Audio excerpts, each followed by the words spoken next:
যে হ্যাঁ তিনি এই অঞ্চলের নেতৃত্ব দিতে সক্ষম, তার নেতৃত্বে আমরা চলবো, এমন ব্যক্তিকে আপনি যেন ভোট দিতে পারেন।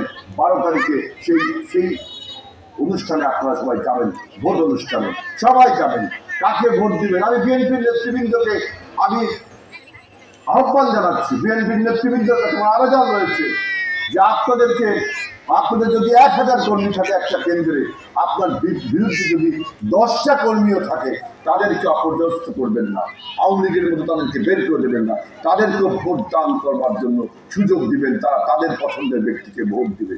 কারণ একটা প্রতিযোগিতামূলক নির্বাচন, একটা গ্রহণযোগ্য নির্বাচন না হয়ে যদি আপনি এলাকার থেকে এমপি হন, নেতৃত্ব হন, তাহলে কি মানুষ আপনাকে সম্মান দিবে?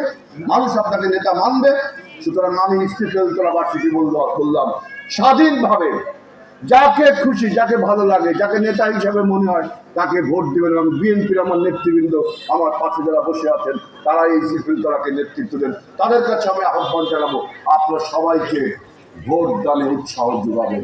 আপনাকে ভোট দিবে না, আপনি তাকে উৎসাহ যোগাবেন যে হ্যাঁ তিনি যেন তার অধিকারটা প্রয়োগ করতে পারেন। কারণ ভোটের অধিকার 17 বছরে আমরা করতে পারিনি, সে একই কাজ যদি আমাদের হয়, তাহলে কি এই নির্বাচন বা এই নির্বাচনের মাধ্যমে যিনি নেতা হবেন, এমপি হবেন, তার কি মানসিক সম্মান থাকবে?